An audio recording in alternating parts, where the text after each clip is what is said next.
Satu perikop, satu hari. 1 Korintus pasal 6 ayat 12 sampai ayat yang ke-20. Nasihat terhadap percabulan. Segala sesuatu halal bagiku, tetapi bukan semuanya berguna. Segala sesuatu halal bagiku, tetapi aku tidak membiarkan diriku diperhamba oleh suatu apapun.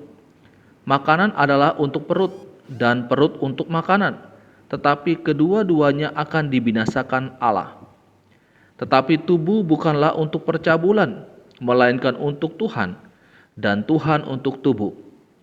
Allah yang membangkitkan Tuhan akan membangkitkan kita juga oleh kuasa-Nya. Tidak tahukah kamu bahwa tubuhmu adalah anggota Kristus? Akan kuambilkah anggota Kristus untuk menyerahkannya kepada percabulan? Sekali-kali tidak.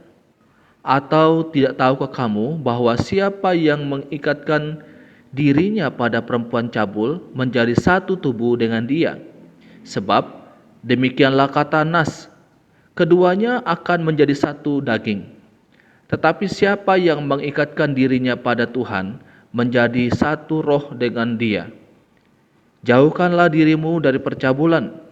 Setiap dosa lain yang dilakukan manusia terjadi di luar dirinya, tetapi orang yang melakukan percabulan berdosa terhadap dirinya sendiri. Atau tidak tahukah kamu bahwa tubuhmu adalah bait Roh Kudus yang diam di dalam kamu, Roh Kudus yang kamu peroleh dari Allah, dan bahwa kamu bukan milik kamu sendiri? Sebab kamu telah dibeli dan harganya telah lunas dibayar. Karena itu muliakanlah Allah dengan tubuhmu. Saudaraku yang dikasihi oleh Tuhan Yesus Kristus, di dalam bagian firman Tuhan ini sekali lagi Paulus memberikan nasihat kepada jemaat yang ada di Korintus, yaitu mengenai percabulan. Salah satu dosa jemaat ini adalah dosa percabulan atau dosa seks.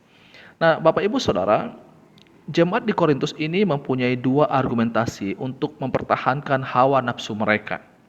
Nah, pertama, bagi mereka segala sesuatu itu halal.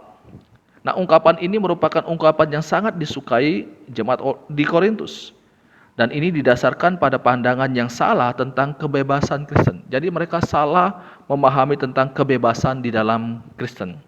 Kemudian argumentasi yang kedua adalah makanan adalah untuk perut dan perut untuk makanan. Itu ayat yang ke-13.